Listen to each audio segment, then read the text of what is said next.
तेवर न्यूज़ में अभी हमारे साथ हैं बाईं ओर ज़फ़र अनवर, जो दिल्ली में पत्रकारिता से जुड़े हुए हैं एक लंबे समय से, और हमारे दाएं में हैं मिर्ज़ा ज़की अहमद बेग, जो सोशल वर्कर हैं, सामाजिक कार्यकर्ता हैं। अभी हम ज़फ़र अनवर से सबसे पहले ये पूछते हैं कि दिल्ली सरकार में जो केजरीवाल की सरकार है उसका कामकाज कैसा चल रहा है। उसका कामकाज बहुत ही अच्छा है और हम उसको 100 में 100 नंबर देते हैं। उसकी वजह यह है कि सबसे ज़्यादा बिजली, पानी, एजुकेशन और हेल्थ, ये 4 चीज़ें हैं जो बुनियादी ज़रूरतें हैं। उसकी बुनियादी ज़रूरतों की तकमील वहाँ हो रही है और बहुत अच्छे अंदाज से हो रही है। अस्पतालों में दवाएं भी हैं, इलाज भी चल रहा है, लोगों का ठीक ठाक हो रहा है, फ्री में इलाज हो जाता है। बिजली भी 200-250 यूनिट बिजली फ्री है दिल्ली के लोगों के लिए, कम से कम पैसे में हो जाता है। उसके अलावा वहाँ स्कूल का एजुकेशन भी बहुत अच्छा है, रिज़ल्ट भी बहुत अच्छा आ रहा है। और प्राइवेट जो बड़े बड़े स्कूल है जिसमें लाखों रुपए खर्च करके लोग दाखिला कराते हैं, अब उसको सरकारी स्कूल मात दे रहे हैं। इतने अच्छे स्कूल हो गए हैं। तो केजरीवाल का काम बहुत अच्छा है और लोग केजरीवाल को पसंद भी करते हैं। और केजरीवाल की हुकूमत पिछले 8 साल से जो कायम है, तो उसका कोई लोगों में अभी तक हुकूमत के ख़िलाफ़ कोई माहौल नहीं बना है, बल्कि रोज़ बरोज़ दिन ब दिन उसके वोटरों में इजाफ़ा ही हो रहा है, उसके काम में भी हो रहा है। दिल्ली की भी वजह से पंजाब में भी केजरीवाल की हुकूमत कायम हुई है और पंजाब में भी वही सब कुछ लागू करने की कोशिश की जा रही है जो दिल्ली में लागू किया गया है।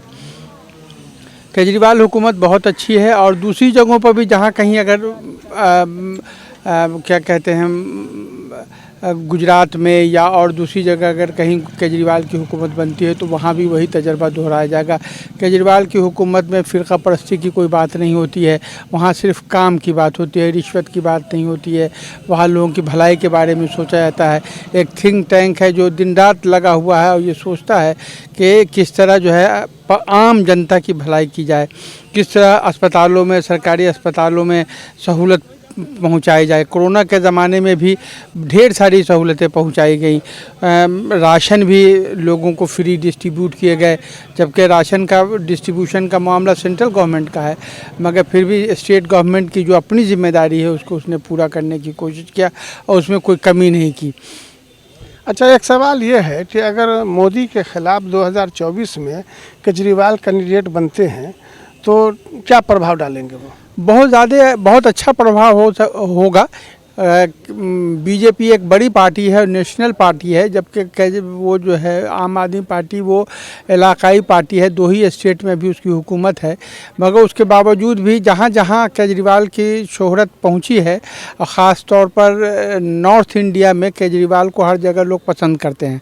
साउथ इंडिया की बात मैं नहीं कह सकता हूँ, मगर नॉर्थ इंडिया में केजरीवाल की वाहवाही है और हर स्टेट के लोग चाहते हैं कि केजरीवाल वहाँ से इलेक्शन लड़े, चाहे वो बंगाल की बात हो या बिहार का मामला हो। केजरीवाल लोगों की पहली पसंद है और बीजेपी मजबूरी में लोग वोट देते हैं, क्योंकि पहली बार कांग्रेस का ज़माना जो है था वो अफरा तफरी वाला था और एंटी वोट भी चला गया था। इसकी वजह से बीजेपी की हुकूमत बनी, वरना कोई वजह नहीं है कि बीजेपी की हुकूमत बने और इतने दिनों तक रहे। बीजेपी ने कोई वैसा काम नहीं किया है जिससे जनता को, आम जनता को, पब्लिक को बहुत ज़्यादा कोई फ़ायदा पहुंचा हो। पब्लिक को जो बहुत ज़्यादा फ़ायदा पहुंचाने वाला है, यानी फलाही रियासत जिसे कहते हैं, वो केजरीवाल ने उस नब्ज़ पे हाथ रख दिया है। और केजरीवाल यकीनन आने वाले दिनों में कहा जा सकता है कि वो प्रधानमंत्री के कैंडिडेट हो सकते हैं और कोई वो नहीं है, बैद नहीं है कि प्रधानमंत्री ना बन जाए। सियासत में तो 12 घंटे में लोगों के हालात बदल जाते हैं और लोगों की सोच तब्दील हो जाती है कि इसको नहीं उसको वोट देना है, उसको नहीं उसको वोट देना है। सारे मामलात फिट होने के बाद ठीक पोलिंग की रात में कभी कभी ऐसा हो जाता है कि लोगों की राय बदल जाती है। तो केजरीवाल के बारे में अभी किसी की राय ख़राब नहीं हुई है। केजरीवाल 8 साल से या 7.5 साल से दिल्ली में हुकूमत कर रहे हैं, तो अच्छी ही हुकूमत दे रहे हैं और उनके ख़िलाफ़ कोई करप्शन का कोई मामला नहीं है या कोई रिश्वत का मामला नहीं है, कोई पैसे का लेन देन का मामला नहीं है, कोई घपले का मामला नहीं है। सड़क बनाने में या राशन में या बिजली में या हेल्थ में या एजुकेशन में कहीं कोई गड़बड़ नहीं है। ट्रांसफ़र पोस्टिंग का मसला नहीं है, लाइसेंस और परमिट कोटा का मामला नहीं है। इसलिए केजरीवाल अभी सबसे अच्छे चीफ मिनिस्टर समझे जाते हैं पूरे हिंदुस्तान में। दूसरे नंबर पर लोग जो है मगरबी बंगाल की जो ममता बनर्जी है उनको पसंद करते हैं। तीसरे नंबर पर नीतीश कुमार को पसंद करते हैं, यानी कांग्रेस के अलावा जो और दीगर पार्टियां हैं उसमें। तो केजरीवाल की हुकूमत हम ये कह सकते हैं कि अगली बार भी दिल्ली में कांग्रेस ही की केजरीवाल ही की हुकूमत बनेगी।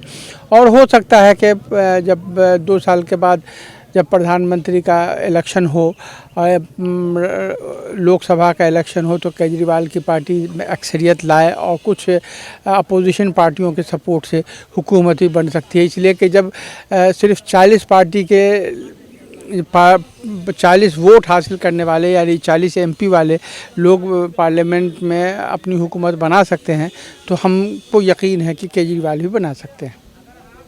अभी ज़फ़र अनवर हमारे साथ बात कर रहे थे, दिल्ली सरकार और आम आदमी पार्टी के बारे में बता रहे थे और उन्होंने एक तरह से 100 में 100 नंबर आम आदमी पार्टी को दिया है, केजरीवाल को सराहा है, केजरीवाल के काम को सराहा है।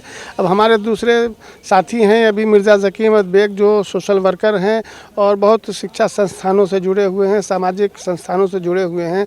ज़की साहब ये बताइए कि बिहार में जो अभी महागठबंधन की सरकार बनी है क्या ये 2025 तक चलेगी? हाँ बिल्कुल चलना चाहिए, ऐसी कोई बात नहीं दिख रही है।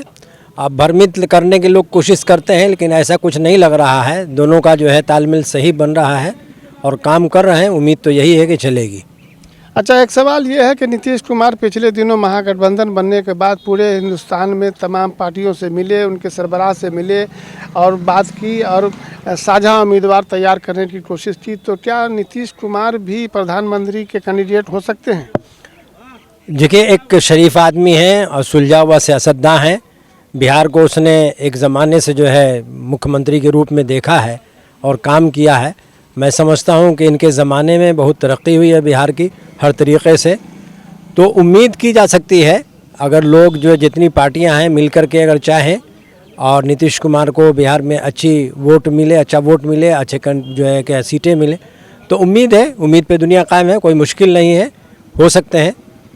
अच्छा, आपसे अगर पूछा जाए कि बिहार में कौन सा क्षेत्र है जिसमें अभी कुछ काम नहीं हुआ है, बिल्कुल नहीं हुआ है, होना चाहिए, सरकार को ये बात पहुंचाई जाए चैनल के द्वारा, तो कौन सी बात कहेंगे आप? देखिए, हम कहेंगे कि पूरा जो मिथिलांचल है उसमें जितना काम होना चाहिए उतना काम नहीं हो पाया है। हम आपके माध्यम से चाहेंगे कि मिथिलांचल खासकर जो है दरभंगा, मधुबनी, समस्तीपुर और इसमें भी ख़ास कर के बाद जो है शहरी क्षेत्र का मामला जो है, जो सदर मकाम है इन ज़िलों का या वहाँ के हॉस्पिटल्स का मामला है वो दुरुस्त नहीं है, यहाँ की सड़कों का मामला वो दुरुस्त नहीं है।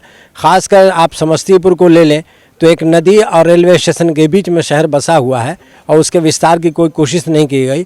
आए दिन जो है वहाँ एक्सीडेंट्स होते रहते हैं और उसमें जो है यातायात की प्रॉब्लम होती है, जाम लगा रहता है। इसी तरीके से दरभंगा का मामला है, इस तरीके से मधुबनी का मामला है। शहरी क्षेत्र हमेशा पानी और कीचड़ में रहता है, तो इस ओर जो है सरकार को ध्यान देना चाहिए।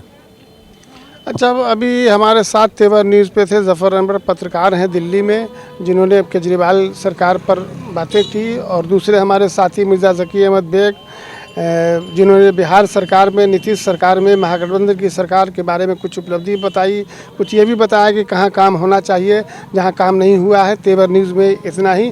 आप दोनों लोगों का बहुत बहुत धन्यवाद।